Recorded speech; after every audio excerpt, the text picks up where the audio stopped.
이번 시간에는 저희 그 C# 스크립트 이용해서 우리 캐릭터를 이동시키고 하는 과정을 해볼 텐데요.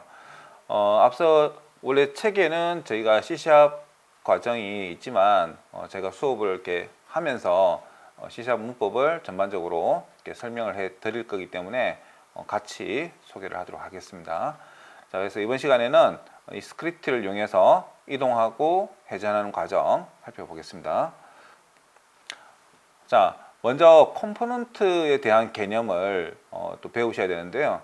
유니티의 가장 이제 매력적인 이 컴포넌트를 통해서 개발하는 과정, CBD라고 합니다. Component Based Development라는 용어를 사용하고 있는데요. 이 컴포넌트는 굉장히 특이하게도 마치 레고 블록이나 우리 그런 스크래치라고 하는 프로그램이 있는데 이렇게 드래그해서 이렇게 블록을 붙이면 동작을 하는 그런 원리와 비슷한 개발 방법이에요. 우리 지금 이제 화면에 보시는 것처럼 게임 오브젝트라고 하는 게 우리 앞서 만들었던 그 바닥이나 또는 벽 같은 3D 오브젝트가 있었죠. 자, 그런 것들을 우리는 게임 오브젝트라고 합니다. 자, 그러면 우리가 만들었던 월 또는 플로우, 자, 이런 것들에 대한 게임 오브젝트를 선택을 하면 오른쪽에 인스펙트 뷰에 여러 가지 정보들이 나타나는 것을 우리가 봐왔죠. 그 중에서 주로 많이 사용했던 게 트랜스폼이라고 하는 게 있었는데 모든 게임 오브젝트에는 트랜스폼은 반드시 존재하고요. 그 외에는 선택 사양인데요. 여러 가지 기능들을 붙였다가 제거할 수가 있습니다. 자, 그림에 보시는 것처럼 게임 오브젝트의 렌더링, 충돌 감지, 사운드, 물리 엔진, 이런 스크립트와 같은 컴포넌트를 어떤 것들을 사용하느냐에 따라서 여러 가지 기능들을 나타내게 됩니다. 자, 예를 들어서 우리 카메라를 선택해서 인스펙트 뷰에 정보를 보시면 지금 그림과 같이 트랜스폼, 카메라, 그 다음에 뭐 오디오 리스너 이런 것들이 있죠.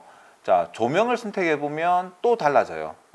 트랜스폼은 동일한데, 자, 다시 말하면 우리가 남자 캐릭터가 있고요, 여자 캐릭터가 있는데 이 남자 캐릭터한테 남성 컴포넌트를 이렇게 넣어서 남성 캐릭터라고 합시다. 근데 이 남성 컴포넌트를 떼내고 여성 컴포넌트를 붙이는 순간 이 게임 오브젝트는 여성 캐릭터가 되는 거죠. 게임에서는 어떤 그 오브젝트에 대한 어떤 정의가 명확하게 얘는 카메라야, 얘는 조명이야 라고 못을 박을 수가 없어요. 왜냐하면 컴포넌트가 뭐가 붙느냐에 따라서 그 역할이 달라지기 때문이에요.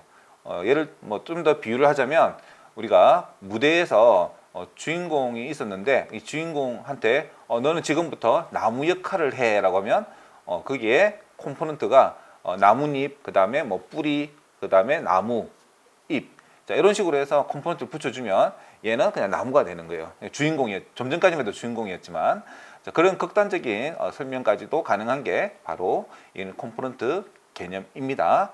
우리는 이러한 컴포넌트를 추가할 때는 이렇게 인스펙트 뷰에 Add Component라는 버튼을 눌러서 우리가 추가해주는 방법이 있고요.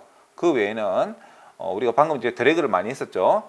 만들어진 스크립트를 드래그해서 이렇게 인스펙트 뷰 빈 공간에 추가시켜줘도 이렇게 추가가 됩니다. 자, 그러면 우리가 실습을 통해서 컴포넌트를 다뤄볼 텐데요. 이번에 다룰 컴포넌트는 바로 스크립트 컴포넌트를 만들어 보겠습니다. 하나 더. 컴포넌트를 우리가 제거할 경우도 가끔씩 생기겠죠. 자, 제거할 때는 여기 인스펙트 뷰에 옆에 보시면 이렇게 기어 모양의 아이콘이 있습니다. 이 아이콘을 눌러보시면 Remove Component라는 메뉴가 있어요. 자, 이걸 이제 클릭하시면 컴포넌트를 삭제하게 됩니다. 자, 그러면 이제 우리 주인공으로 사용할 플레이어를 먼저 만들어 볼 텐데요.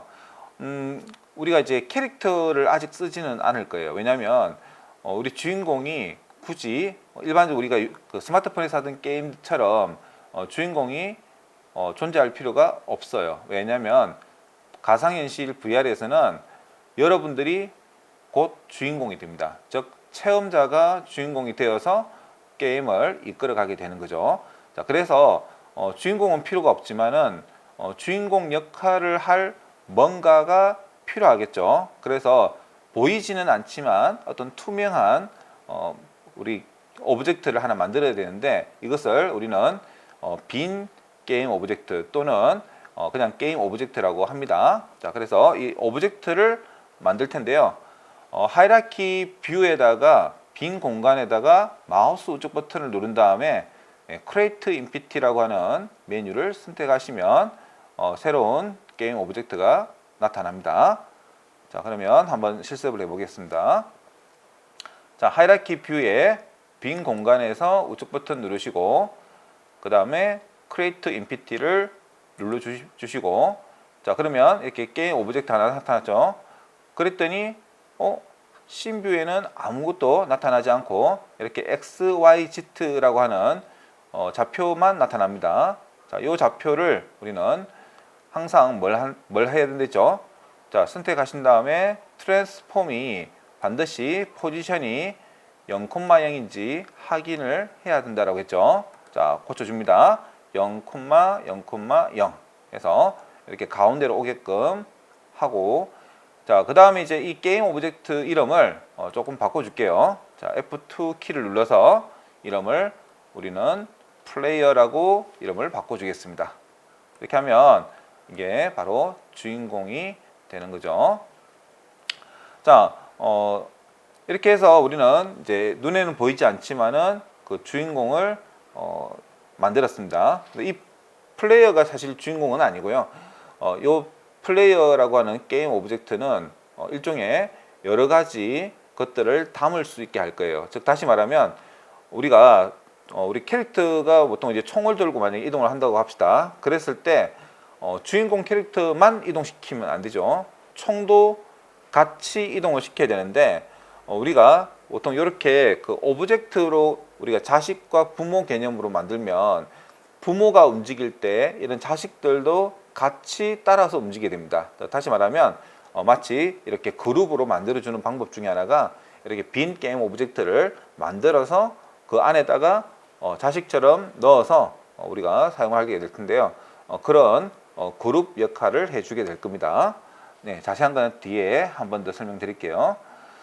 자, 아까 얘기했던 것처럼 0,0로 만들어 주시고 자, 좌표 확인하시고 네. 자, 이번에는 요 플레이어에다가 그냥 사용하면 지금 투명이 하니까 안 보이니까 좀 우리가 좀 다루기가 힘들겠죠.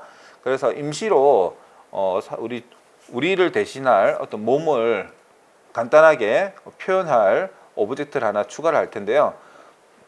3D 오브젝트에 캡슐러라고 하는 게 있어요. 그 캡슐러는 우리 마치 알약처럼 좀 길다라면서 모서리가 이렇게 둥근 모양이 우리는 캡슐러라고 합니다. 자, 플레이어를 선택하시고요. 마우스 우측 버튼 누른 다음에 3D 오브젝트의 캡슐러를 선택할 겁니다. 자, 한번 실습을 해보겠습니다. 자, 플레이어를 선택하시고 우측 버튼 누른 다음에 3D 오브젝트의 캡슐러를 선택합니다. 자, 한번 더블 클릭해 볼게요. 자, 더블 클릭하니까 이렇게 우리 방금 만든 캡슐이 나타났죠. 혹시나 좌표가 또 잘못되어 있으면 우리가 0,0,0으로 꼭 고쳐 주셔야 됩니다. 자, 그랬더니 얘가 한 반쯤이 밑에 잠겨 있다라는 표시가 이렇게 나오죠. 이렇게 빨간 붉은색으로 아래쪽에 뭐가 있다라고 나오죠. 자, 이유는 캡슐러는 기본적으로 높이가 2m로 되어 있습니다. 그래서 좀 1m가 아래쪽에 있어요. 그래서 얘를 좀 위쪽으로 높여줘야 되는데 이번에는 트랜스폼의 포지션을 뭘로 하냐? Y 값을 1로 이렇게 바꿔줄게요. 네. 자, 이 캡슐러를 선택하신 상태에서 Y 값을 Y축에 1을 주니까 이렇게 우리 캡슐이 위로 올라왔죠. 네, 이렇게 해서 높이를 잡아줍니다. 그러니까 마치 약간 사람 크기와 비슷한 느낌이 나죠. 그래서 우리 크기도 2m니까 사람 크기랑 좀 비슷하고, 자, 이렇게 해서 우리가 약간 모양을 만들어 봤습니다. 네. 자, 이번에는 아까 우리 설명했던 이 스크립트 컴포넌트를 살펴보겠습니다. 스크립트 컴포넌트는 일종의 이런 그림과 같은 이런 캡슐러 오브젝트들을 우리는 생명력을 주는 역할을 할 텐데요. 일종의 프레밍이죠. 예. 그래서 C샵이라고 하는 언어를 우리 유니티에서는 사용합니다. C샵이 마이크로소프트에서 만든 언어인데, 이렇게 비주얼 스튜디오를 아까 같이 설치를 했었죠. 비주얼 스튜디오가 사실 설치하는데 용량도 많고 하지만 굉장히 이제 편리한 개발 툴입니다. 우리가 타이핑할 때 영어다 보니까 이렇게 잘못 입력하는 경우가 꽤 많은데, 그런 잘못된 단어를 우리가 바로 잡아준다든지, 또는 이제 입력할 때 긴 문장을 자동으로 완성시켜주는 그런 이제 기능들을 제공합니다. 자, 그래서 이제 우리 이 비주얼 스튜디오를 같이 설치를 했던 거고요. 그 비주얼 스튜디오에 제공하는 이 C샵을 우리가 사용해서 언어를 프레이밍할 텐데요. 사실 이제 비주얼 스튜디오가 무겁다고 생각되시면 일반 메모장으로 우리가 코딩을 해도 괜찮습니다. 어떤 걸 하더라도 코딩할 수 있습니다. 자, 그러면 이제 기본적으로 이런 스크립트 컴포넌트를 우리가 만들 때 그런 것들을 이제 한 곳에 이제 모아놓기 위해서 또 폴더를 하나 더 만들겠습니다. 우리 프로젝트 뷰 소품실에 폴더를 하나 더 만드시고요. 스크립트즈라고 하는 이름으로 만들어 보겠습니다. 자, 실습을 한번 같이 해볼 텐데요. 자, 우리 아까 앞에 이미지 폴더와 프리팹, 그 다음에 씬즈 이렇게 세 개 폴더가 있죠. 또 추가로 자, SS를 선택하신 다음에 우측 버튼 누르시고 크리에이트의 폴더를 클릭합니다. 자, 이름은 스크립트즈라고 해주시고요. 자, 여기에다가 우리가 우측 버튼 눌러가지고 크리에이트의 C# 스크립트를 선택합니다. 네. 자, 이름은 우리 컨트롤이라고 할게요. 컨트롤. 네. 컨트롤. 자, 이거 이름 만드신 다음에 만약에 마음에 안 든다고 변경하시잖아요. 그러면 꼭 주의하셔야 됩니다. 그 바뀐 이름을 꼭 기억하셔야 돼요. 네. 자, 그러면 이 파일을 이제 더블 클릭합니다. 자, 그러면 우리 앞서 설치했던 비주얼 스튜디오가 실행이 되죠. 자, 이렇게 창이 하나 뜰 거예요. 그래서 처음 이제 설치하신 분들은 로그인을 하라고 뜨죠. 나중에 시간 나실 때는 마이크로소프트의 계정이 하나 있어야 돼요. 그래서 밑에 보시면 새로 만드세요라고 하는 버튼을 눌러서 마이크로소프트 계정을 하나 만드셔야 되고요. 그 계정으로 로그인을 하시면 되는데 일단 한 달 동안은 로그인 하지 않아도 이용할 수 있습니다. 그래서 나중에 로그인을 눌러서 일단 수업을 진행할게요. 자, 하지만 여러분들은 이왕이면 계속 쓰실 거면 가입을 하시고요. 자, 어떤 테마로 하시겠습니까? 라고 떴는데 그냥 디폴트로 시작하겠습니다.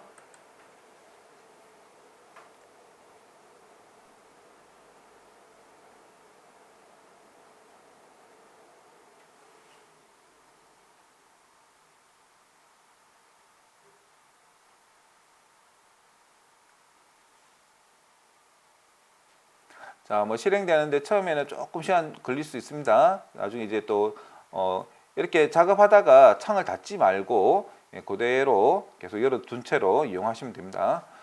자, 하실 때는 꼭 틈틈이 저장을 하시고요.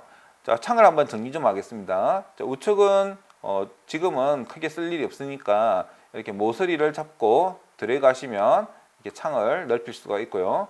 자, 가운데 있는 이 글자들이 좀 작다 그러면 우리 컨트롤 키 누른 상태에서 스크롤을 위아래로 조절하시면 이렇게 폰트가 커졌다가 작아졌다가 합니다. 자, 그러면 C샵 우리 프레밍 언어에 대해서 조금 이제 설명을 드릴게요. 자, 지금 보시는 것처럼 기본적인 코드가 이렇게 나와 있는데 먼저 위에 보시면 using 그 다음에 뭐 몇 가지 있죠. 그 중에서 이제 using 유니티 엔진이 눈에 띕니다. 자, 위에 두 줄은 우리가 마이크로소프트에서 C샵을 쓸 때 기본적으로 사용할 수 있는 여러 가지 라이브러리, 즉 기능들을 담아 놓은 것들을 불러오는 거예요. 그래서 using이 뭐죠? 네, 사용하겠다는 뜻이죠. 그래서 기본적인 시스템에 대한 어떤 프레임들을 가져와서 사용하겠다 이런 뜻이고요. 근데 제일 중요한 거는 using Unity engine. 자, 유니티 개발자들이 열심히 만들어 놓은 유니티 기능들을 우리가 가져와서 사용할 건데요. 이 부분이 없으면 여러분들이 이제 배울 유니티 기능들을 사용할 수가 없어요. 그래서 꼭 using Unity 엔진은 기본적으로 들어가야 됩니다. 그래서 나중에 우리가 추가적으로 사용할 기능들을 배울 때요, 이런 이제 using 해서 다양한 라이브러리들을 우리가 또 추가해서 배우게 될 겁니다. 자, 그 다음에 이제 안에 보시면 이렇게 클래스라고 하는 게 있죠. 클래스. 그 앞에 이제 퍼블릭이 있고요. 우리가 이제 단어 중에 퍼블릭과 프라이빗이라고 하는 두 가지 용어를 자주 접하게 될 텐데요. 퍼블릭은 일종의 좀 공개적인, 그 다음에 프라이빗은 우리끼리만 사용할 거야. 비공개적인 이런 의미로 사용을 합니다. 자, 그 다음에 이제 클래스는 우리가 이제 공개하다, 비공개하다. 그게 어떤 의미냐면 우리 학교에 보면 여기 교실이 있죠. 그 교실처럼 자, 우리만의 어떤 공간이에요. 자, 그 공간 안에서 어떤 일들을 우리가 맡아서 할 텐데요. 그 일들을 뭘 할 거냐? 우리는 클래스 옆에 클래스 이름이 있죠. 컨트롤이라고 하는 역할을 할 텐데요. 자, 아까 우리 그 유니티에서 스크립트 파일 하나 만들었죠. 그 파일 만든 이름과 요 클래스 이름이 동일해야 됩니다. 만약에 동일하지 않다면 오류가 날 수 있어요. 그래서 꼭 수정을 했다면 여기 클래스 이름도 고쳐 주셔야 돼요. 자동으로 바뀌지 않습니다. 수동으로 수정해 주셔야 돼요. 자, 그리고 이제 이 갈매기 기호가 있죠. 자, 요게 이제 시작을 알리는 기호고요. 그 다음에 요게 끝나는 기호입니다. 시작과 이제 끝나는 기호. 자, 그리고 그 안에 보시면 이제 스타트라고 하는 게 있고, 그 다음에 업데이트라고 하는 게 있죠. 그러면 이 교실 안에 작은 그룹들이 있어요. 그래서 이 보이드는 어떤 의미냐면 우리가 그 학교 다닐 때 우리 함수 배웠죠. 함수. 자, 함수가 어떤 거죠?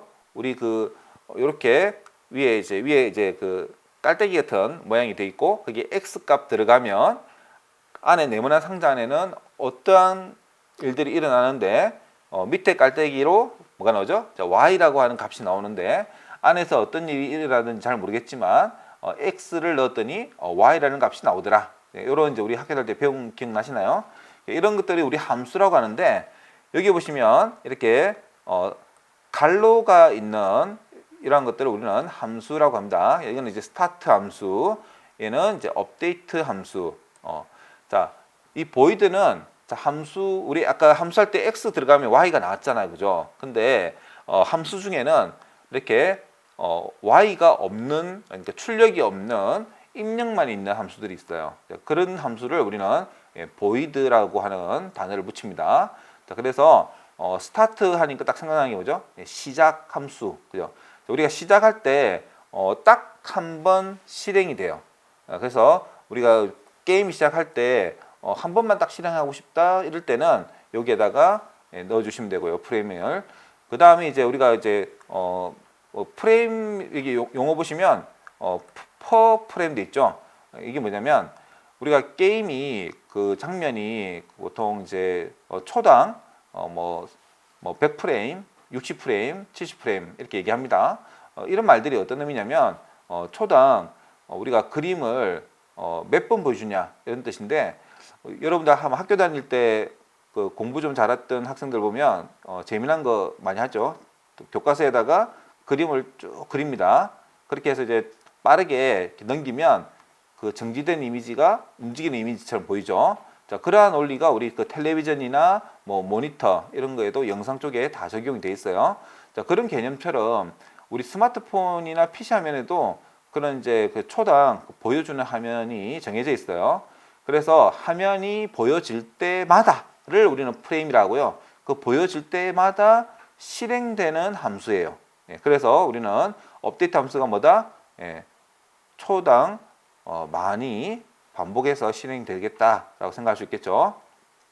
그럼 이렇게 두 개의 반이 있네요, 그죠? 네, 시작 반이 있고 그 다음에 계속 동작하는 반이 있네요, 그죠? 네, 이렇게 전체적인 구조를 한번 살펴봤습니다. 그래서 우리가 이 스크립트에 대해서는 우리가 계속 텀텀이 제가 필요한 부분들을 이렇게 알려드릴 거예요. 이렇게 설명은 저희가 쭉 해놨고요. 자, 그러면 이 스크립트를 이용해서 좀 전에 만들었던 우리 그 플레이어를 게임 오브젝트를 이동할 수 있게끔 할 텐데요. 먼저 입력이라고 하는 개념과 그 다음에 이제 translate라는 함수 한번 살펴보겠습니다.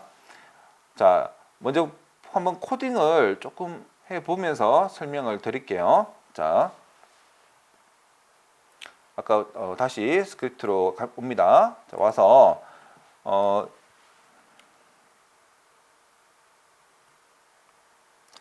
자, 여기서 이제 한 칸 정도 띄워주시고, 자, 클래스하고 함수 사이에 이제 우리가 코딩을 좀 해줄 텐데요. 먼저 변수 개념을 조금 설명을 드릴 겁니다. 아까 우리 코딩 전체 코드를 한번 보시면서 하셔도 되고요. 자, 먼저 앞에다가 이제 이번에는 프리벳이라고 하는 거를 넣어줄게요. 자, 앞서 우리가 제가 설명을 잠깐 드렸죠. 뭐 퍼블릭과 프라이빗이라고 하는 두 가지 용어가 있다고 했습니다. 자, 퍼블릭은 좀 더 이제 우리가 공개적인 우리가 이렇게 사용자들한테 누구나 쓰세요라고 하는 그런 개념이라면 프라이빗은 우리끼리만 쓸 거야라고 하는 그런 개념입니다. 즉 다시 말하면 지금 만드는 거는 이 클래스라고 하는 안에서만 쓰겠다라고 하는 의미를 생각하시면 되고요. 자, 먼저 그 다음에 이제 플로트, 그 다음에 이제 h는 0.0f. 자, 지금 플롯이라고 하는 거는 이제 실수라고 하는 개념이에요. 자, 플롯과 다른 게 뭐가 있냐면 뭐 int, 그다음에 string 그런 것들이 있습니다. 자, 여기서 이제 플로트라고 하는 거는 지금 옆에 h라고 해놨잖아요. 우리가 이제 컴퓨터에서 변수라고 하는 것에 대해서 조금 설명을 드릴 텐데요. 우리가 어떤 값을 저장할 때는 컴퓨터는 어디에 저장할까요? 예, 컴퓨터 안에는 이제 메모리라고 하는 게 있어요. 그 메모리에 어딘가에 저장을 할 텐데요. 그 저장하는 거를 우리는 앞으로 설명드릴 때 하나의 상자라고 제가 설명을 드릴게요. 자, 이런 상자가 하나 만들어집니다. 그러면 이 상자가 메모리에 저장되는 공간이라고 했을 때 어디에 저장되는지를 우리가 기억을 해야 될 텐데 그 이름을 우리는 뭐 주소가 있겠죠. 근데 컴퓨터가 이해할 수 있는 주소는 되게 복잡할 거 아니에요. 그죠? 그래서 우리가 그 위치에 대한 주소를 하나의 꼬리표처럼 이렇게 하나 붙여주겠습니다. 여기다가 우리는 H라고 하는 꼬리표를 하나 붙여 놓을게요. 그러면 야, H 어디 있어? 라고 하면 메모리에 여기 있어 라고 찾아주겠죠. 그래서 우리는 이러한 이름을 꼬리표를 뭐라고 하느냐? 변수라고 합니다. 네. 왜냐하면 이 상자에 있는 이 메모리 공간 안에는 어떠한 값이 들어가더라도 가능하겠죠. 자, 근데 다만 조건이 있어요. 앞에 우리가 뭘 붙였죠? 플롯이라고 하는 걸 붙였잖아요. 그래서 실수로 된 형태의 값들만 저장을 할 수 있다라고 우리가 형 선언이라고 합니다. 이렇게 형을 지정해 놨기 때문에 우리 h라고 하는 방에는 실수 형태의 값들만 담을 수가 있어요. 자, 실수 형태는 뭐죠? 소수점이 있는 것들이에요. 0.몇, 0.1 이런 것들. 자, 그래서 저는 이렇게 equal 0.0f 했는데 컴퓨터에서는 이렇게 equal이라고 하는 단어를 우리는 수식어를 왼쪽과 오른쪽이 같다라고 하지 않고요. 오른쪽에 있는 값을 왼쪽에 담으세요라는 표현을 씁니다. 자, 이걸 뭐라고 하느냐? 대입 연산자라고 합니다. 예. 그러면 나중에 우리가 같다라는 표현을 어떻게 하나요? 라고 질문이 나올 거예요. 자, 그럴 때는 equal을 두 번 씁니다. 좀 어렵죠? 예, 컴퓨터에서 우리가 이렇게 어떤 값을 저장하기 위해서 이꼴을 하나 사용을 해버렸어요. 그러다 보니까 같다라고 하는 표현은 이제 이꼴을 두 개를 사용해서 사용하게 되었답니다. 자, 그러면 이렇게 0.0f라고 하는 값이 어떻게 된다? 이 h라고 하는 좀 전에 우리 지정된 메모리 영역에 저장이 되겠죠. 네. 이러한 일련의 과정을 우리는 컴퓨터는 해석을 합니다. 자, 그러면 이제 또 하나를 더 방을 더 만들게요. 이번에도 프라이빗에 플로트, 이번에는 v방을 하나 더 만듭니다. 메모리에. 그리고 여기다가 0.0f를 저장하겠습니다. 제가 왜 h와 v라고 했냐면요. 우리가 이 플레이어를 이동시킬 때 왼쪽, 오른쪽, 그 다음에 뒤쪽, 앞쪽 해서 전진, 후진 하고 그 다음에 좌우 이렇게 했을 때 우리 그 커튼 보시면 위아래로 올리는 걸 뭐라고 하죠? 버티컬이라고 해요. 그래서 우리는 버티컬이라는 단어를 씁니다. 실제 프레임에서. 그래서 우리는 전진, 후진을 버티컬의 약자인 V, 그 다음에 좌우로 우리는 호리존탈이라고 하는 용어를 쓰기 때문에 H라고 이름을 지어줬어요. 자, 그 다음에 이제 우리가 이동할 때 이동하는 속도도 좀 만들어 볼게요. 자, 프라이빗에 우리는 또 플로트 타입에 우리 move speed라고 하나 변수를 하나 만들게요. 자, 여기에다가 이번에는 10.0f라고 줍니다. 자, 10.0f를 왜 줬냐면 우리가 현실 세계에서 그냥 평범하게 사부작 걷는 속도를 1이라고 합니다. 이렇게 기준점이 정해놨어요. 자, 1에 대한 기준에서 좀 빠르게 가는 거, 좀 빠른 걸음, 우리가 달리는 정도, 살짝 달리는 정도, 그래서 걷는 것보다 10배 정도 속도, 즉 다시 말하면 10이 좀 뛰어가는 속도입니다. 그러면 100 정도 하면 어떻게 될까요? 예, 굉장히 빠르게 뛰어나는 겁니다. 자, 1000 정도 하면 거의 뭐 총알보다는 좀 느리지만은 총알 비슷하게 날아가는 속도입니다. 네, 그런 식으로 어떤 속도에 대한 기준점이 이렇게 수치화되어 있습니다. 자, 그래서 10이라고 하는 기준점을 정해줬고요. 자, 그래서 좀 빠른 속도로 걸어가려고 하기 때문에 이 속도를 준 겁니다. 자, 그 다음에 이제 프라이빗에 좀 특이한 걸 하나 알려드릴 텐데요. 트랜스폼, 그 다음에 플레이어, tr이라고 할게요. 우리 좀 전에 그 변수를 만들 때 앞에다가 어떤 값들을 담을 수 있느냐라고 했을 때 플로트, 스트링, 문자, 인트, 숫자, 자, 이런 것들을 담을 수 있는데 이번에는 트랜스폼이라고 하는 걸 넣어줬어요. 자, 그러면 똑같이 변수는 변수인데 우리가 이 방에는 트랜스폼이라고 하는 애들을 담을 수도 있다. 이게 C샵에 있는 기능이 아니에요. 이거는 유니티에서만 제공하는 기능입니다. 자, 그래서 유니티 아까 엔진을 유징했었잖아요. 그 안에 이런 트랜스폼 타입의 변수를 만들 수 있게끔 해놨어요. 그래서 우리는 요 플레이어 tr이라는 변수에다가 이제 트랜스폼을 담을 수 있게 방을 하나 만들어 놨습니다. 자, 이번에는 이제 이 start라고 하는 함수 안에다가 좀 전에 만든 방을 불러올 거예요. 그러면 이 start라고 하는 거 안에다가 그냥 만들면 되지 않느냐라고 했을 때 왜 바깥에 만들었어요? 자, 요 부분은 우리가 변수에 대해서 아까 우리가 이제 우리만 쓸 거야라는 표현을 잠깐 썼잖아요. 자, 요 교실 안에서 누구나 다 쓰겠다라고 이제 지정해 놨지만은 어떤 부분이 또 있냐면 함수 안에 있는 거와 함수 밖에 있는 거를 우리는 따로 또 구분합니다. 그래서 스타트 함수 안에서 밖에 있는 우리 이 변수 아까 상자 있죠? 그 상자에 누구나가 다 접근을 할 수 있어요. 하지만 업데이트에 있는 변수를 스타트는 가져갈 수 없고요. 업데이트가 스타트에 있는 변수를 가져갈 수가 없어요. 그래서 이걸 뭐라고 하냐면 함수 안에 있는 것들을 우리는 지역 변수라 하고 함수 밖에 있는 것을 우리는 전역 변수라고 합니다. 자, 그래서 이번에 우리가 전역 변수로 만들어 놨잖아요. 바깥에 있으니까. 그래서 이 스타트나 업데이트나 누구나 가져다 쓰세요라고 하는 걸 의미합니다. 자, 그러면 여기다가 우리는 플레이어 tr이라는 것을 먼저 만들어 줄 거고요. 여기에다 뭘 담을 거냐? 지금 누구를 우리가 제어하고 싶어 하는 거죠? 아까 만들어놨던 그 플레이어라고 하는 거를 우리가 좀 컨트롤하고 싶잖아요. 그러면 이 플레이어한테 지금 만든 이 스크립트 컴포넌트를 나중에 넣어줄 거예요. 넣어주고 나서 이 플레이어의 포지션 값을 조절하면 이동을 하겠죠. 자, 거기까지 생각할 수 있겠죠. 그러면 이 트랜스폼 안에 포지션이라는 값이 들어있잖아요. 그래서 우리 지금 플레이어의 트랜스폼을 가져올 거예요.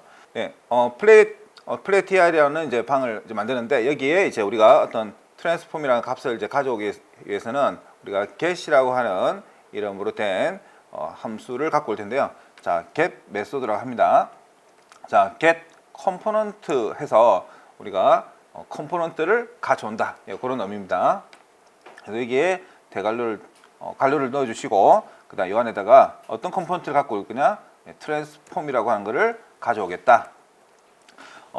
좀 다시 한번 설명드리면 우리 지금 이 스크립트 컴포넌트와 연결되어 있는 오브젝트가 아까 우리 그 플레이어가 될 거라고 했죠. 그 플레이어에 갖고 있는 모든 컴포넌트들 중에서 트랜스폼이라고 하는 컴포넌트를 가져오겠다. 그래서 get 컴포넌트라고 합니다. 이렇게 해서 우리 어디 담았죠? 예, 여기 플레이어 tr이라고 하는 데다가 담았습니다. 그러면 이 플레이어 tr에서 이제 우리는 마치 지금 플레이어의 주인공의 아까 트랜스폼을 얼마든지 다룰 수가 있게 되는 겁니다. 자, 스타트 할 때 딱 한 번만 하는 곳에 여기다 넣어준 이유는 우리가 매번 갖고 올 필요 없죠. 한 번만 가지고 와서 그 다음에는 이제 계속 사용을 할 수 있겠죠. 자, 그 다음에는 이제 업데이트로 옵니다. 자, 업데이트에서는 이 컴포넌트 아까 방금 가져왔던 트랜스폼의 어떤 값을 우리가 조정해서 캐릭터를 이동할 텐데요. 자, 그러면 먼저 우리가 키보드에서 어떤 그 방향 키를 입력했을 때 그 방향 키의 값에 따라서 캐릭터가 이동하고 싶어요. 그러면 이 키보드에 눌러진 이 값을 받아와야 되잖아요. 그죠? 자, 그러면 그 값을 어디서 갖고 오느냐? 자, 여기 유니티에서 제가 한번 보여드릴게요. 자, 여기 에디트라는 메뉴에 보시면 자, 프로젝트 프리퍼런스에 보시면 여기가 아니고 다시 자, 에디트의 프로젝트 세팅에 그 다음에 여기 인풋을 보시면 자, 화면을 좀 키울게요. 자, AXES라고 하는 게 있죠. 자, 여기 보시면 호리존탈, 버티컬, 그 다음에 마우스 X, 파이어 1, 점프, 자, 이런 것들 있죠. 자, 여기서 호리존탈이라는 게 있고요. 그 다음에 버티컬이라는 게 있네요. 자, 아까 제가 잠시 그 변수를 V와 H 만들었던 이유가 이렇게 우리 유니티에서는 모든 입력되는 값들을 관리해주는 인풋 매니저라고 하는 시스템이 있어요. 그래서 자, 생각해 보세요. 키보드의 방향 키를 조정하든 조이스틱의 방향 키를 조절하든 이 방향 키는 값이 정해져 있잖아요. 전진, 후진, 왼쪽, 오른쪽.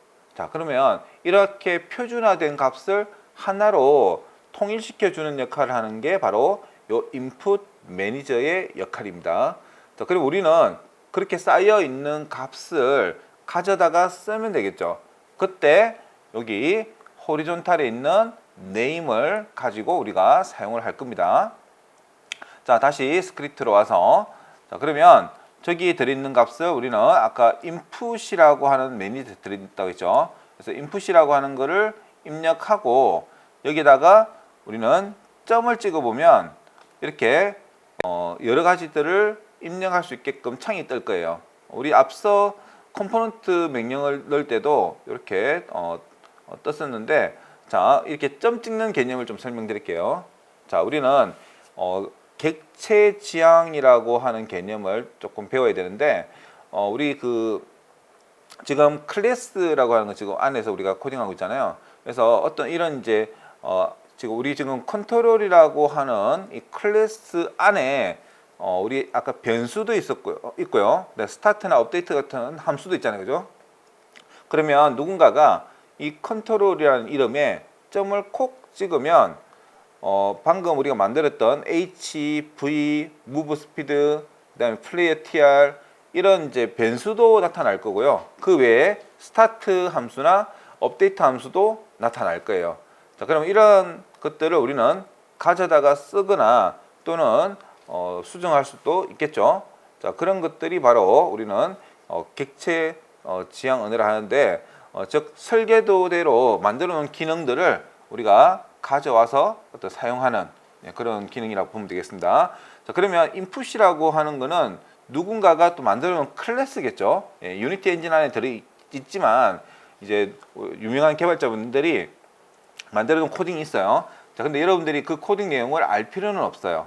알 필요는 없지만은 점을 찍어 보면 우리가 사용할 수 있는 변수나 이런 함수들이 나타나는데, 자, 그 중에서 우리는 자, 키보드에 있는 값을 받아올 거니까 어떤 가져온다는 의미에서 자, get이라고 하는 단어가 유추가 되겠죠. 그러면 get 그다음에 이제 axis라는 게 있어요. 자, 여기서 이제 갈로를 열고 닫고 하면 자, 뭐죠? input 안에 get axis라고 하는 함수를 우리는 실행을 한 거예요.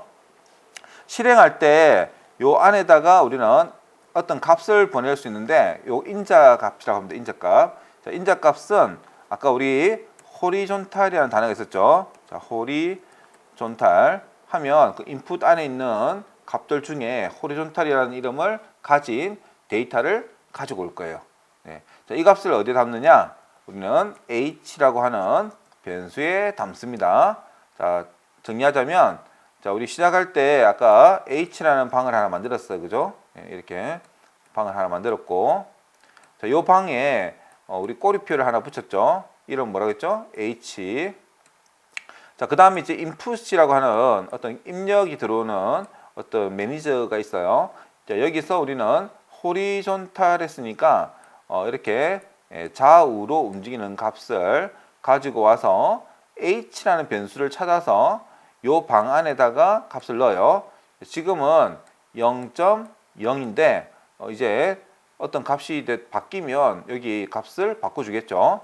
자, 이런 식으로 우리는 어떤 값을 바꾸기 때문에 여기 있는 값이 매번 바뀔 수 있겠죠. 그래서 우리는 이런 것을 우리는 변수라고 했습니다. 자, 그래서 이렇게 해서 이제 그 좌로 우로 해서 키보드를 움직이면 그 값이 여기 들어올 거고요. 그 다음에 이걸 복사해서 이번에는 v라고 하는 변수에다가 이번에는 vertical이라고 하는 값을 가져와서 넣어줍니다. 네. 자, 그러면 h라고 하는 값과 v라는 값을 우리는 잘 들어왔는지 한번 확인해 볼 텐데요. 우리가 이렇게 값을 확인하는 방법 중에 디버그라고 하는 게 있어요. 디버그라고 하는 것 중에 자, 로그라고 하는 함수가 있고요. 이 로그 안에 어떤 값을 출력할 건지 스트링 형태로 값을 넣어주면 되는데, 자, 우리가 먼저 쌍따옴표 해서 이렇게 해주면 문자로 인식합니다. h라고 하는 거를 출력을 하고 그 다음에 더하기 해서 h.toString 함수 하고 그 다음에 더하기 이번에는 v 더하기 그 다음에 v.toString 해서 한번 만들어 줄 텐데요. 자, 여기서 우리 코딩을 보면 자, 이게 어떤 의미냐? 자, h라고 하는 거는 우리가 쌍따옴표나 홀따옴표 이렇게 묶어주면요, 하나의 그냥 문자로 인식해요. 그대로 출력이 될 겁니다. 자, h 땡땡. 그 다음에 이제 플러스는 뭐냐면요, 문자와 문자끼리 플러스하면 문자와 문자는 더할 수가 없잖아요. 그죠? 그래서 이렇게 붙어 버립니다. 바로 옆에 붙어 버립니다. 만약에 숫자였으면 두 개의 값을 더했겠죠. 자, 근데 h가 뭐였죠? h는 지금 사용자가 키보드를 좌우로 움직이는 값이 들어오겠죠. 자, 오른쪽으로 움직이면 플러스 값이 나올 거고요. 왼쪽으로 움직이면 마이너스 값이 나올 거예요. 자, 그러면 여기 만약에 1이라 칩시다. 1. 그 다음에 또 뭐겠죠? 이게 콤마를 하나 넣어줘야겠다, 그죠? 이게 콤마 하나 넣을게요. 자, 콤마 찍고, 그 다음에 v 땡땡, 그 다음에 이번에 뭐예요? 또 v 값. v 값은 또 뭐 1 해서 이렇게 출력이 될 거예요, 그죠? 네, 그래서 입력 값이 잘 넘어오는지 한번 출력을 해 보겠습니다. 자, 저장하고, 자, 유니티로 다시 갑니다. 자, 그 다음에 아까 이제 우리 캡슐러는 이제 건들시면 안 되고요. 자, 이렇게 펼쳐진 거를 다시 접을게요. 자, 항상 이 플레이어를 움직여야 캡슐러도 같이 움직이겠죠. 캡슐러를 움직여버리면 앞에 만들었던 플레이어와 따로 놀게 됩니다. 그래서 이거 주의하셔야 돼요. 자, 다시 접으시고 플레이어를 선택하신 다음에 이번에 이 방금 만들었던 스크립트 안에 있는 컨트롤을 드래그해서 여기 인스펙트 뷰에 떨굽니다. 자, 첫 번째 플레이어 오브젝트를 선택하시고 두 번째 컨트롤을 인스펙트로 드래그해서 넣어준다. 만약에 오류가 있으면 빨갛게 떠 있는 오류가 있으면 여기 컴포넌트가 추가되지 않습니다. 추가되지 않을 때는 다시 오류가 있는지 한번 체크해 보셔야 돼요. 자, 그렇게 하면 이제 컴포넌트가 하나 생겼죠. 이 플레이어는 이 컨트롤이라고 하는 스크립트 컴포넌트를 하나 가지게 된 거예요. 근데 이렇게 연결해 주지 않으면 이 스크립트는 동작하지 않습니다. 반드시 누군가와 이렇게 연결이 되어야 자기의 역할을 수행할 수 있습니다. 자, 그러면 이런 컨트롤이라는 스크립트가 이 플레이어의 트랜스폼의 값을 조정하기에 앞서 먼저 키보드 입력 값을 한번 출력해 보기로 했죠. 자, 그러면 이제 실행을 해볼 텐데요. 아직까지 우리 플레이어가 이동하지는 않습니다. 그냥 우리가 값만 볼 거예요.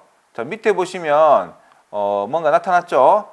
자, 단축키로 컨트롤 시프트 C를 눌러주세요. 그러면 이런 창이 하나 뜹니다. 자, 이렇게 창이 하나 뜨죠. 이 창을 저 밑으로 뺄게요. 빼고. 자, 우측에 스크롤을 쭉 밑에 빼시고요. 여기서 이 부분 느낌표 된 이 풍선 도움 말이 꼭 체크되어 있어야 됩니다. 자, 스크롤 맨 밑에 내리시고 지금 뭐가 뜨죠? H0, V0. 자, 이 상태에서 게임 뷰를 한번 터치하시고요. 키보드를 이동해 보세요. 그러면 값이 찍히죠. 자, 꼭 뭐 한다? 이렇게 실행 버튼을 눌러 주시고 그 다음에 컨트롤 시프트 C나 또는 여기 윈도우에 여기 제너럴에 여기 콘솔이라고 된 거 있죠. 이 메뉴를 선택하시면 됩니다. 자, 그리고 탭을 잡고 밑으로 이렇게 이동하시면 돼요. 자, 다시 게임 뷰를 한번 콕 찍고 자, 키보드 움직일 때마다 값이 바뀌는 게 보이죠? 네. 자, 키보드 방향 키를 이동하면 바뀝니다. 자, 근데 보면 마이너스 1에서 1 사이의 값들이 왔다 갔다 하죠. 자, 근데 캐릭터 아직 안 움직이죠. 우리가 값만 이렇게 출력해 본 겁니다. 자, 이렇게 우리가 값 출력하는 거를 우리는 디버깅이라고 합니다. 그러면 우리 값이 잘 출력된 거 확인했죠. 아마 이 부분에서부터 막히는 학생들이 많을 거예요. 자, 잘 안 되시는 학생들은 영상을 다시 돌려가면서 차근차근 다시 해보시고 그래도 잘 안 된다.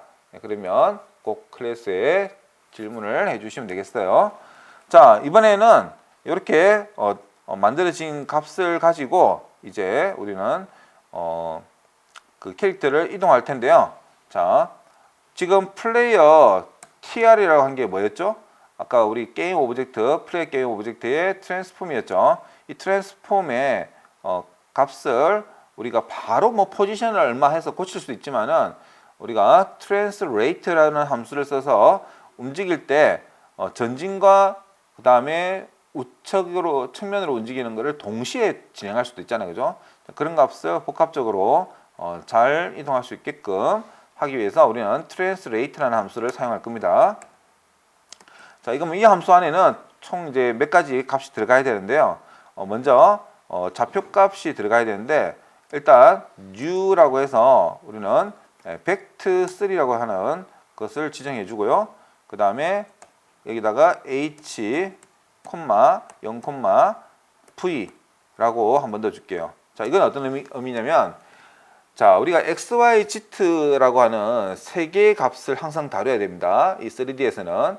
자, 우리 트랜스폼의 포지션이 뭐로 되어 있었죠? x, y, z로 되어 있었죠. 그래서 이 세 개의 값을 다룬다 해서 우리는 벡터 3라고 합니다. 2D 같으면 벡터 2가 되겠죠. 자, 그래서 이 벡터 3는 세 개의 인자 값을 가지는데 이것도 하나의 함수입니다. 그래서 세 개의 값을 가지는데 첫 번째 자리가 x, 두 번째 y, 그 다음에 z. 자, 근데 여기서 우리가 y는 다룰 필요가 없죠. 뭐 점프하는 거 아니니까. 그래서 키보드에 우리 좌우 해서 첫 번째 x 값, 그 다음에 우리 z 값에는 v 값을 넣어주는 겁니다. 그래서 우리가 이렇게 동시에 x 값과 z 값을 받아서 처리를 할 수 있게 되는 거죠. 자, 이 값에다가 우리는 뭘 곱해주느냐? 우리 아까 move speed 있었죠. move speed 속도를 곱해주고 그 다음에 특이한 건 하나 더 넣을 텐데요. 타임점 델타 타임이라는 게 있어요. 자, 이거는 뭐냐면 타임점 델타 타임. 자, 우리가 그 속도라고 하는 개념이 컴퓨터 성능마다 다 틀리니까 그 이동할 때 어떤 기준점이 있어야 되잖아요. 그때 우리는 컴퓨터에 있는 시간을 사용합니다. 시간은 뭐 다 전 세계 다 똑같으니까 그 시간이 초당 적용을 시켜줍니다. 그래서 어떤 초당마다 프레임마다 시간을 가지고 이제 값을 처리하게 되는 겁니다. 자, 그러면 그 값이 곱해지면 시간이 늘어날수록 그 이동하는 것도 같이 변화가 생기겠죠. 네, 그런 변화 값을 우리는 이렇게 지정할 수가 있습니다. 자, 그런 개념을 설명을 조금 더 드리자면 이렇게 적용을 쭉 하고, 자, 우리가 또는 아까 우리 new에서 벡터 3 이렇게 썼는데 갈로 해가지고 x, y, z를 넣었죠. 또 쉽게 하는 방법도 있어요. 왼쪽에 보시면 녹색 표에 왼쪽에 보시면 벡터 3.forward라고 하는 게 있죠. 자, 요거 같은 경우에는 이제 그 x, y, z 값에 한 가지 값만 적용될 때는 이렇게 간단하게 이름으로 지정할 수도 있습니다. 그래서 여러분들이 이제 왼손 좌표기에 대한 개념을 잘 이해를 이제 하셔야 되고요. 이런 이제 값들을 쓰는 이유도 좀 이해하셔야 됩니다. 자, 그럼 이제 실행해서 한번 잘 되는지 한번 보겠습니다. 자, 실행을 하고, 자, 이번에는 이제 게임 뷰에서 이제 키보드의 방향키를 이동해 보면 이제 캡슐이 움직이죠. 신기합니다. 네. 이제 뭔가 엄청난 거를 많이 한 것 같죠. 네. 지금까지 그림만 이렇게 그리다가 이제 이 그림을 이렇게 스크립트 컴포넌트를 넣었더니 마치 이제 생명력이 부여된 것 같죠. 자, 그러면 이게 이제 그림에다가 이제 생명력을 부어줬잖아요. 예, 그래서 앞으로도 이렇게 컴포넌트들을 계속 추가해서 점점 기능을 계속 업그레이드를 해 나갈 겁니다. 자, 근데 이제 아쉬운 거는 이동을 하는데 카메라를 벗어나니까 안 나타나죠. 그래서 우리는 이 카메라가 요 주인공을 함께 움직일 수 있도록 한번 간단하게 적용을 해 보겠습니다. 자, 좀 전에 이제 카메라가 얘를 따라갈 수 있게 하기 위해서 우리 앞전에 만들었던 이 플레이어 안에다가 메인 카메라를 넣어 줄 겁니다. 메인 카메라를 드래그해서 이 플레이어 폴더에다가 떨굽니다. 자, 이 아까 메인 카메라 있었죠? 걔를 이렇게 플레이에다가 떨구면 이렇게 캡슐러하고 나란히 들어갑니다. 자, 그랬을 때 플레이어가 이동하면 이 캡슐하고 메인 카메라는 같이 움직이게 될 거예요. 자, 그러면 이제 플레이어를 선택하신 다음에 우리 메인 카메라 선택하시고 요 수치를 좀 조정할 텐데요. 먼저 0,0,0으로 바꿔주시고 지금 카메라가 캐릭터의 발바닥이 있죠. 자, 이 위치 값을 높이기 위해서 우리는 y 값을 1.8 또는 한 2m 정도에서 자기 눈높이에 맞추세요. 자기 키 높이를 넣으면 적당합니다. 자, 이러고 나서 이제 실행을 해볼게요. 자, 그러면 카메라가 보이는 거는 자, 우리 캐릭터의 눈높이에 있기 때문에 우리 그 아까 캡슐은 안 나타나죠.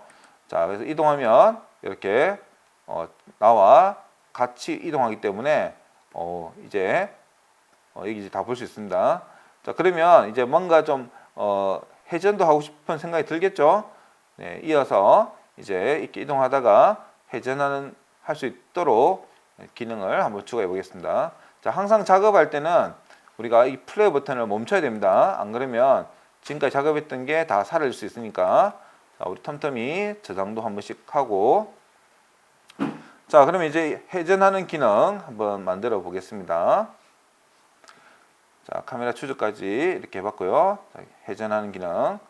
자, 회전하기 위해서는 변수가 두 개가 이제 더 필요하겠죠. 자, 먼저 아까 키보드에 있는 값을 받아오듯이 마우스의 X축에 대한 값만 받아오면 되겠죠. 그래서 R이라고 하는, 우리가 로테이션 할 거니까 로테이션 하기 위한 자, 값을 하나 받아옵니다. 그 다음에 회전할 때는 속도가 우리 걷는 속도보다는 빨라야 됩니다. 머리를 이렇게 팩팩 돌기 때문에 우리는 100 정도 해서 값을 주고자 합니다. 자, 변수를 하나 추가해 볼게요. 자, 먼저 프라이빗에 플로트 R은 0.0f. 자, 그 다음에 프리빗에 플로트에 자, 로테이션 스피드 100.0f 이렇게 두 개의 변수를 추가하도록 하겠습니다. 자, 이제 내려와서 이제 마우스 입력값도 하나 받아와야겠다, 그죠? 네. 이거 밑에 달게 그냥. 자, R은 자, 이것도 역시 인풋 매니저에서 받아옵니다. 자, get axis에 이번에는 마우스 띄우고 대문자 X, 대소문자 구분합니다. 네, 대소문자 구분해요. 자, 그 다음에 이제 우리는 플레이어가 우리 캐릭터였죠. 플레이어에 자, 로테이트라고 하는 함수가 있습니다. 자, 로테이트 함수를 가지고 우리는 회전을 알겠다.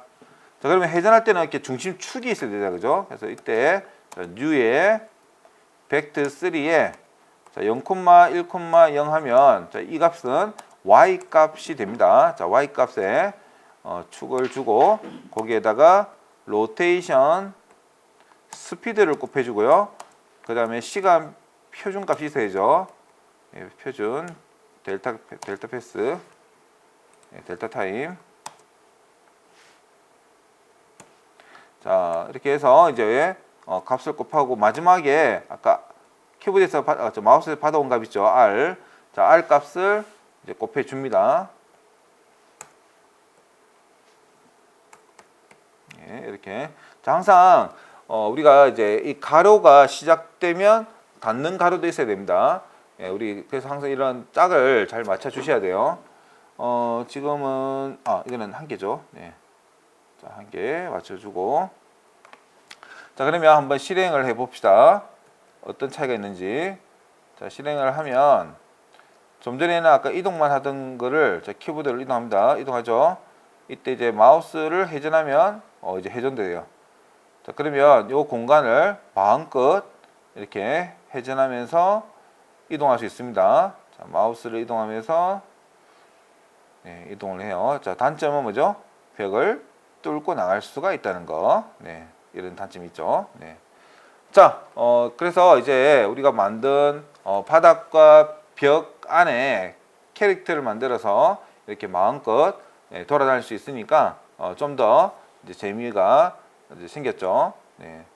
그래서 이제 이런 컨텐츠에다가 좀 아쉬운 게 있죠. 아까 벽에 부딪히니까 그냥 통과해 버리죠. 네, 그런 벽을 부딪혔다라고 하는 개념은 우리는 물리 법칙이라고 합니다. 우리 다음 시간에는 우리 물리 법칙에 대해서 배워보는 시간을 가지도록 하겠습니다.